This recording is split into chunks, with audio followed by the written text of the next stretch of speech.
Joe wriggled further into an uncomfortable corner of the kitchen. He hated every aspect of this carry-on. His da had been drinking since morning, draining bottles of stout he'd brought from the celly out. He had their mam pinned against the dresser, one hand at her throat, the other curled in a fist and in the middle of repeated action. He'd already made short shrift of the kidney pie their mam had intended for their tea. Lumps of meat were stuck to the oven door like snails, oozing trails of gravy, while shards of oven dish lay behind the fender. Their mam's back was arched awkwardly, her skirt drawn up, exposing sinews better suited to nights in the dance hall than days doing the housework. The crockery on the dresser rattled. The cups swung on their hooks. "Stairs!" their mam yelled between blows. The girls jumped down from the table. William, who'd been trying to have a bath all afternoon, rushed through from the scullery, his braces still dangling. Joe extracted himself from his corner, and the four of them shot up the wooden staircase like bullets from the breech. Without pausing for thought, William prized up the sash of the bedroom window, hitched up his braces, slithered down the shingles, dropped down into the garden, and was off. The girls huddled on their bed in the corner of the room. Joe drew down the sash and sat on the boys' bed, watching his older brother's rapid retreat. Over the hedge and into the rough, where an idling pitbeck was lost in a wraith of mist. He wished he had the courage to join him.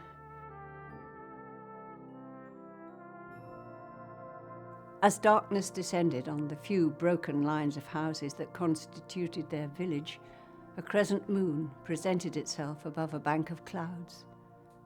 Joe watched its steady sojourn across the window pane, his mind wandering far away, till at last the subterranean breath of the burn, seeping through the frame, chilled him to the marrow.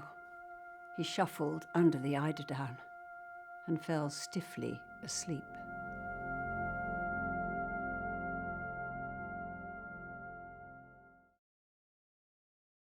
Ned lifts the snack on the gate and steps out into the back lane. Something's making a scritching noise in the undergrowth. A rat, maybe. Whatever it is stops as soon as it gets wind of him. A thin drizzle is falling and lies on the surface of his jacket like a fine gauze. He pulls his collar up and screws his cap down further onto his head. He feels his way round to the front lane, his heavy boots sliding in the mud, his billy can swinging erratically as he turns the corner. He stops and waits, his breath loitering on the air in front of him. As he does so, he notices 2 stars, only 2. Where are all the others? The effects of too much stout thump between his temples and curdle in his entrails, and he feels some remorse for the hammering he'd given Eileen earlier on. He craves light, freedom, infinity, and needs to know that they are still possibilities before he begins the descent again. But peering down the lane, he's met only by darkness, full of the raw odour of coal cinders, smoke and dust. After a few minutes, he spots some points of light and hears the coming and going of muffled voices. A few more minutes and the men trudge out into the open, going at a brisk pace. He joins the group as it passes. "Are you up, Ned?" "How do?" "What fettle?" "Not so bad." The men swing on, their conversation intermittent and abrupt. They turn up the slope to where the pit wheels loom, barely discernible in the darkness. In the shed, their limbs shaking, they strip down to their singlets. And in the cabin they shout out their numbers and are given their lamps. Bankside, the cage is waiting. The banksman closes the gate over them, and they begin the lurching drop. One of the men coughs. Otherwise there is only the rattle of the cage on its cables. Ned feels the leaden ball roll at the pit of his stomach. Is he the only one who has not been able to conquer dread? Their mam banged the brown teapot and a plate of sawdusty biscuits down on the oilcloth in front of them. Their da, on 4-shift, had left the house well before they were awake. "That's it," their mam snapped. "Make the most of it." The purple patch around her eye seemed to have done nothing to diminish her usual vigour. They supped in silence, Joe adding large amounts of sugar to his tea and leaving the biscuits untouched. As they left for school, their mam was already in the outhouse, stoking the boiler for the washing. As they tramped by, she barely noticed them. The weather had spun round to the east in the early hours, bringing a bright, chilly morning. Joe, known by his star as the dawdler, soon let the girls get ahead of him and loitered along Front Street, scrabbling up now and then onto the wall that ran along the allotments. Frost had just begun a slow retreat, curving across the half-made beds. Last year's turnip tops were still soldered to the ground, and Brussels sprout stalks bridled on the compost heaps. In the tin bath where Mr. McCracken brewed the fertiliser for his leeks, a clump of frog spawn sat motionless in the emerald water, wearing a white velvet coat. He made it into the schoolyard just as the last note of the handbell faded and the tail end of the boys' column wound its way in through the door. The termagant was on duty.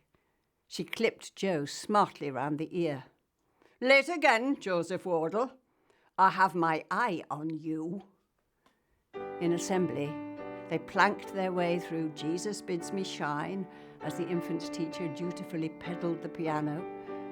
Afterwards, the termagant recited the prayers and lambasted them with a long list of threats and dire warnings, her tight-waisted suit and high-fastening shoes a testimony to the narrowness of her soul.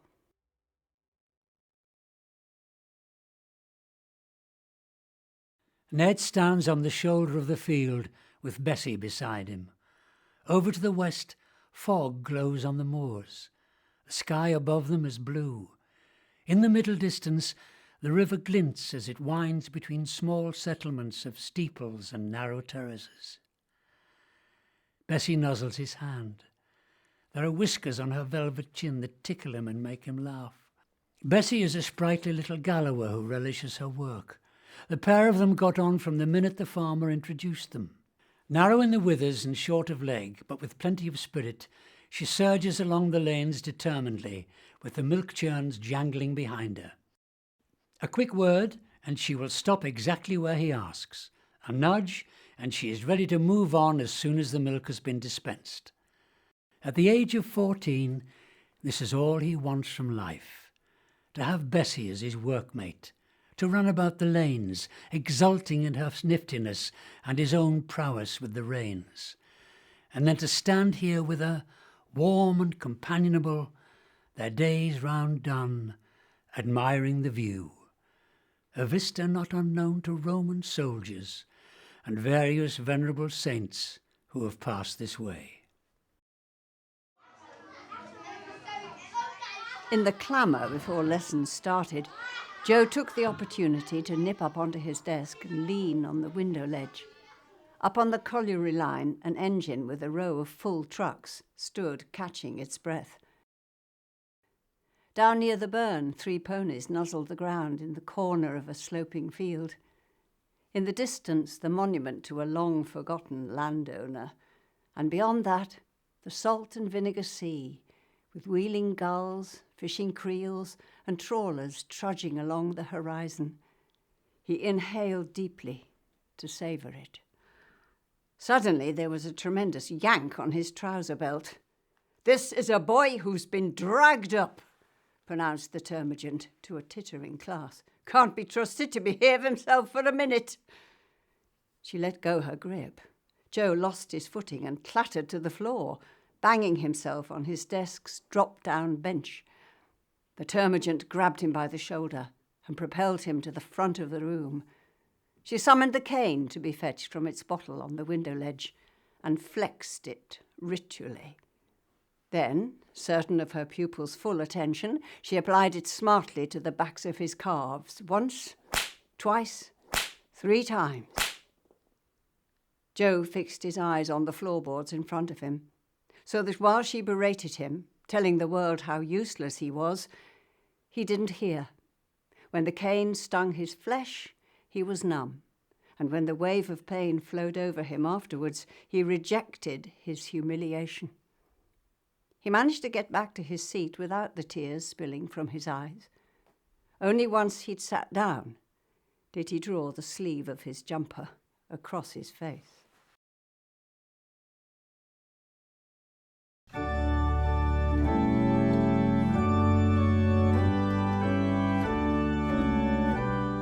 Ned is sitting in the chapel one Sunday morning, his shirt too stiff and his hair sticking up on the crown of his head. The whole family are there, his 5 brothers, his mother and his father. His mother is wearing the tired hat to which she attaches a different ornament every season to give the impression that it's new. Her chin is stuck out at an attentive angle, but it's clear she's not listening. His father is too big for the pew and sits with his knees apart, fidgeting with his prayer book. The minister is perorating at great length on the forgiveness of sins. Ned feels numb in the head. He looks along the row. At the furthest end, his eldest brother makes a lewd gesture. Ned starts to snigger. He can't stop. Suddenly he feels a rap across the shoulders. One of the elders, tasked with keeping the congregation in order, has applied his wooden rod. Ned rapidly changes his snigger into a cough. For the rest of the service, he senses he is the subject of attention. Throughout the final hymn, he feels that someone's gaze is locked on his back at a point between the shoulder blades. A man follows them down the path. He follows them almost to their front door. It's the pit overman. His boots a little smarter than everyone else's, his suit a little newer, his frame a little fuller. "Mr. Wardle," he calls. His father turns. "Aye? Your lad, how old is he?" He nods at Ned. 14. "And doing nowt at school?" "He's a canny scholar," says his father bravely. "Is he, me arse?" says the overman. He jabs a finger in Ned's direction. "I'll be having him." "Oh, no," says his father. "He's for the farm. He wants to be a farmhand." "He can want what he likes, Mr. Wardle, but the pit needs all the men it can get." "Now, let the lad be, man," said his father. "He's a dab hand with the ponies." "Then he can try his hand with the pit ponies," laughs the overman, in a way that isn't funny. Ned's father loses his temper.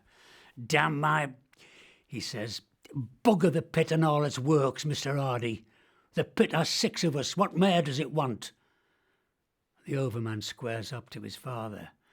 "Exactly, Mr. Wardle. Think on. How do you think your life would be for yous all if you didn't hand him over?" Lessons started with handwriting.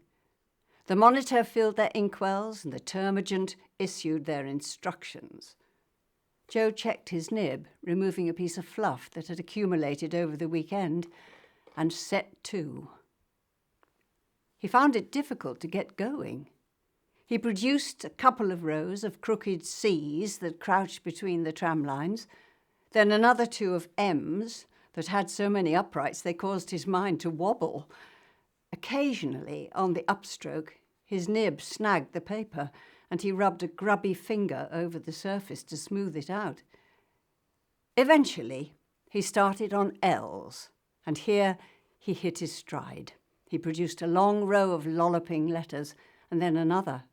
Heartened by this, he delved into Y's, exploring the space below the line. Soon, soothed by the heady scent of shellac and the steady movement of his hand, it was only the occasional rogue tear he had to blot from his page. Finally, he alternated L's with Y's, the loops soaring ever higher and dipping ever deeper. He kept at it until he had covered the entire page in an increasingly bizarre pattern. The termagant called a halt.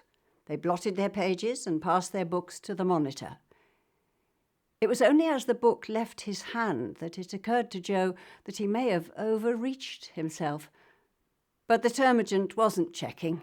He swung his heels under the desk, kicked Madeline Bentham on the bottom, and felt somewhat cheered. They had tried the Ayrshire coalfield first, Ned and his mate Tommy, but there they were perceived as interlopers, threatening the jobs of other men, and the welcome was as thin as the broth their landlady served them in the evenings. But now a greater expedition is afoot. Out in the lane, the greengrocer's mare stamps between the shafts, impatient to cart them off on the first leg of their journey. The whole street has come out to see them. There are back-thumpings, cap-wavings, and calls of "Mind how you gan, lads!" as they clamber up onto the flatbed and the greengrocer flicks the reins. In their excitement, they are halfway across Windy Law before they realise they have left their steamer trunks behind.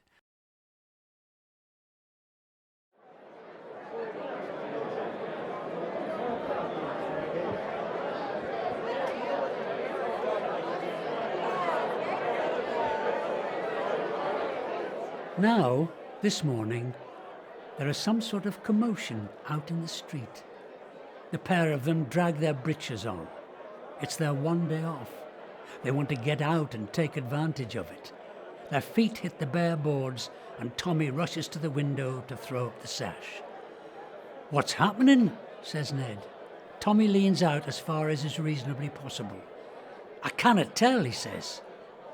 So far, their venture here in the land of opportunity has been no improvement on their previous one.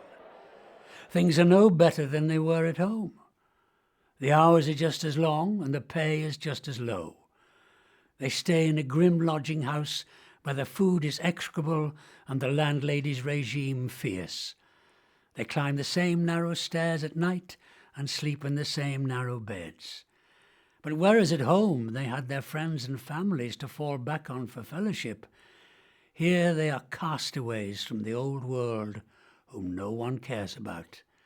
Part of the wave of detritus that washes around the globe looking for a better life and failing to find it. "Let's get down there," says Tommy. He bangs the window down, and the pair of them clatter down the stairs and out onto the main street. They head in the direction of the commotion. The noise is like the roar of a big meeting, but with an alarming undertow. People in their Sunday best are hurrying on and overtaking them. There are clapboard houses with picket fences on either side of the avenue, and mature trees in full leaf overhanging it. A horse-drawn carriage bowls past, with the passengers straining to see ahead.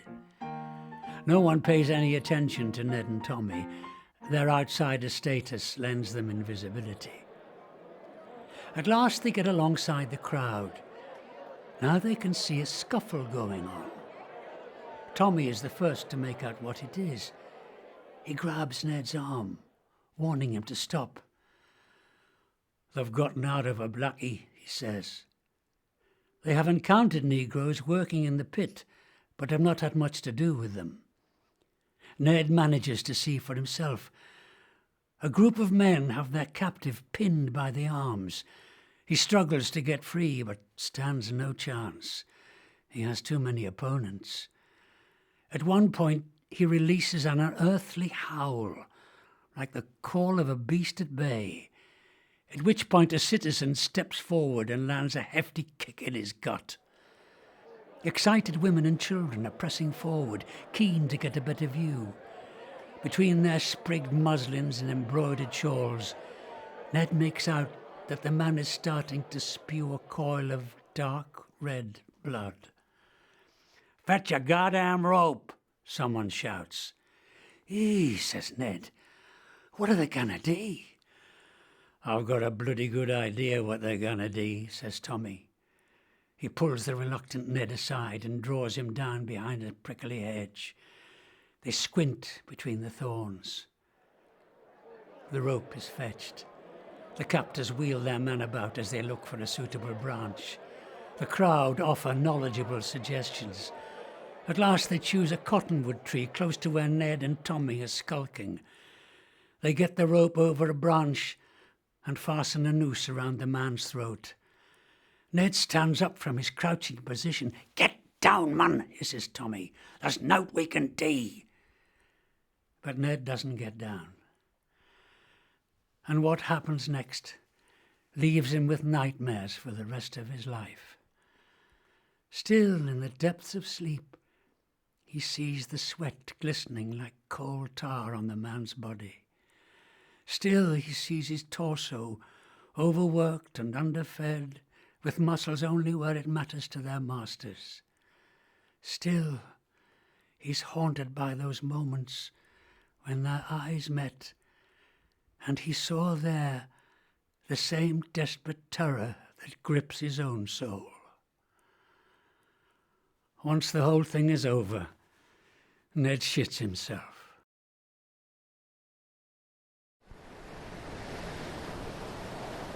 Within 6 months, he and Tommy have pawned everything they own and scrimped enough for the passage home to their own war-wasted country.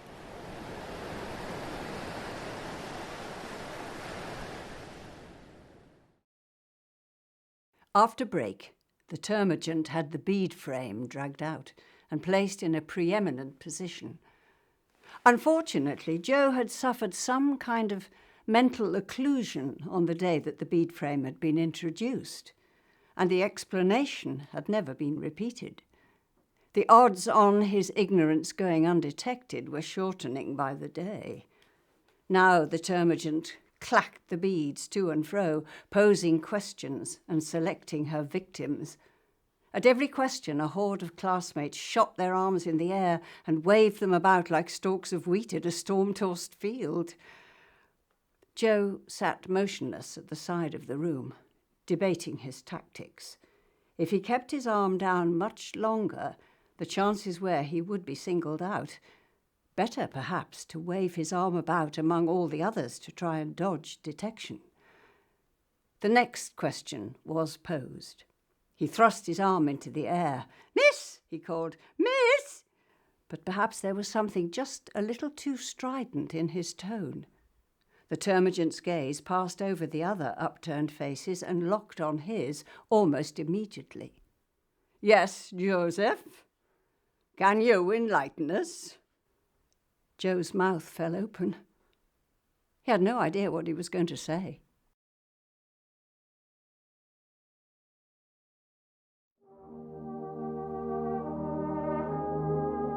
Ned is working top busty.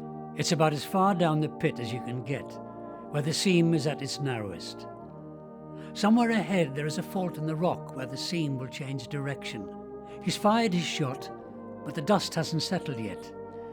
He coughs for an age to try and manoeuvre the tar around his lungs. Then he sets off on his belly, wriggling like a maggot. Already he's parched. Sweat runs into his eyes and soaks his singlet.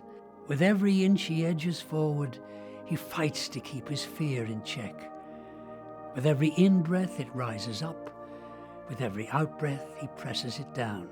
Only the physical effort involved in keeping going prevents him from screaming. He has survived this on other days. He needs to survive it today, and tomorrow, and yet more tomorrows than he can foretell. He claws his way to a point where the roof is a little higher and pauses. In the dim glow from his lamp he can see almost nothing. Strangely, he cannot hear the men behind him. No clank of axes or scrape of shovel. No scrabbling of bodies along the floor. No maras shouting instructive comments to each other. The place is as silent as a place of worship. The silence deepens until it becomes a substance.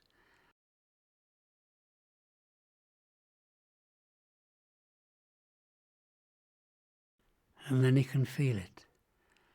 A grumbling in the bowel of the earth. He inhales a waft of fetid breath, searching for an outlet. He feels the grinding of gears as one rock face adjusts itself against another. He becomes aware of the slathering sound of water from an unknown source. He hears small explosions going off on faces where miners are not at work. Rocks begin to creak and split without the help of man. His mind reaches for the outside world, for Eileen, the bairns. He is conscious suddenly of the futility and smallness of this endeavour, crawling here like a termite beneath the skin of this uneasy giant. A tremendous roar fills his ears.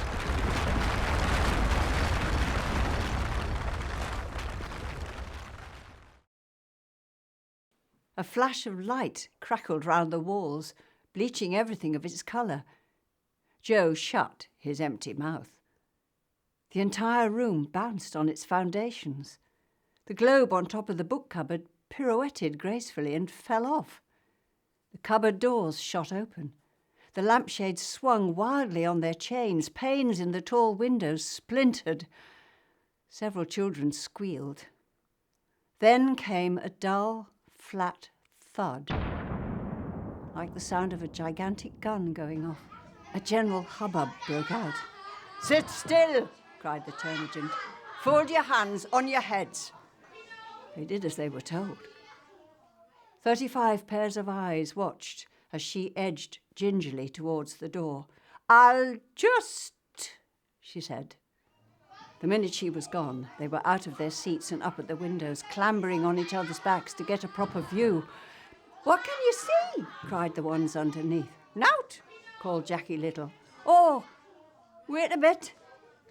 Joe managed to get his chin over the sill. They could hear the thin rattle of a bell as an emergency vehicle threaded through the lanes. "Ambulance!" called Jackie. Scuffles broke out as those at the bottom of the human pyramid tried to lever their way up. Several minutes passed. Then came another ambulance, and another. Some children started to cry now. Everyone knew it was bad news for someone. The termagant did not reappear, and the headmaster dismissed the class early for lunch. The children shot off across the fields in the direction of the pithead. A curious veil of yellow gauze hung in the air, wavering as it was caught by thermals. They charged through the tunnel that ran under the railway line and were brought up short by a dense cloud of churning white cloud that reached far into the sky, drawing their astounded breath with it. Slowly it dawned upon them. The familiar landmarks had been wiped out. In their place stood an otherworldly landscape. The pithead winding gear was down. The cast-off cables writhed on the ground like serpents. The massive wheel from the downcast shaft had smashed the sorting sheds to smithereens and lay at an obscene angle among the ruins. The old weighhouse had been blown to kingdom come, leaving only a tracery of brick dust behind. The entrance to the pit was clogged with every kind of vehicle, including the butcher's van. People were fetching and carrying. 3 nurses were busy loading sodden bundles into an ambulance, their once crisp aprons blotted with filthy stain. A police constable appeared. "Get back," he warned. They took no notice. A ragged group of women huddled in the coal yard, some already weeping, others with their aprons pressed silently to their open mouths. Mrs. Doggett had come out without her dress, the impressive aureoles of her untethered breasts jigging against her satin petticoat. Joe stood stock still, thrilled by the queer mix of unreality, horror, and business-like procedure. He caught sight of his own mum. Her face was grim. There was no way of telling what she was thinking. The girls clung at her waist. He stood for a while, then turned and trotted off in the direction of home. The place was deserted. The back doors were open. Incomplete rows of washing flapped idly in the sun. Clothes baskets lay where women had dropped them. Joe made directly for the store. The bell jangled on the door, but there was no one about. He helped himself to 3 pork pies, some packets of crisps, and a bottle of pop, and stuffed them into a bag. As an afterthought, he filled his trouser pockets with barley twists. Then he sauntered back along Front Street. In the allotments, a solitary bee was flying a reconnaissance mission among the fruit canes.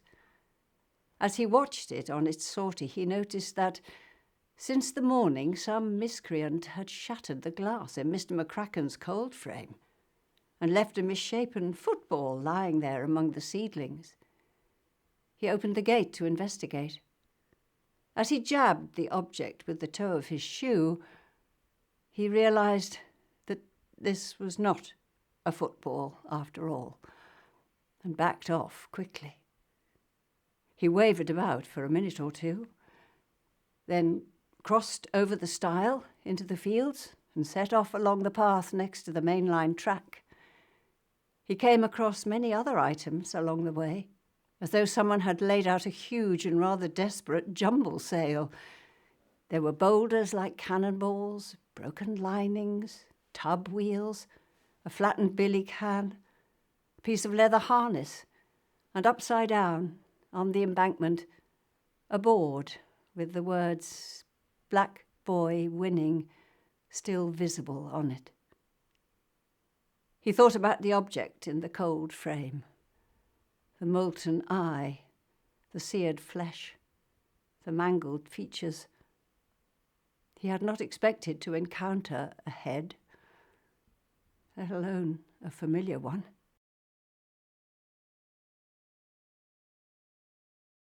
Leaving the junk behind, he wandered on past puddles filled with wriggling tadpoles and came to a hawthorn bush where crescents of pink petals were forcing their way through tight sheaths.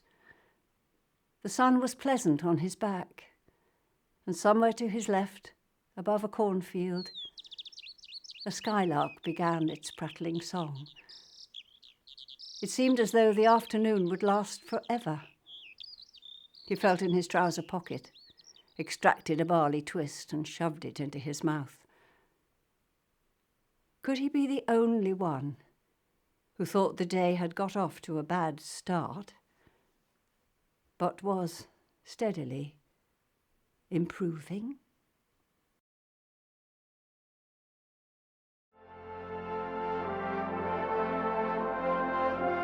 Fatfield, Bensham, Stanley West, Seaham, Success, Shiny Row, Picktree, Oxclose, Biddick South, Harriton, Haswell, Hetton Downs, Merton, Rainton, Sheriff Hill, Dorothy, Dolly, Lady Anne, Wallsend, Lumley, Black Boy Winning.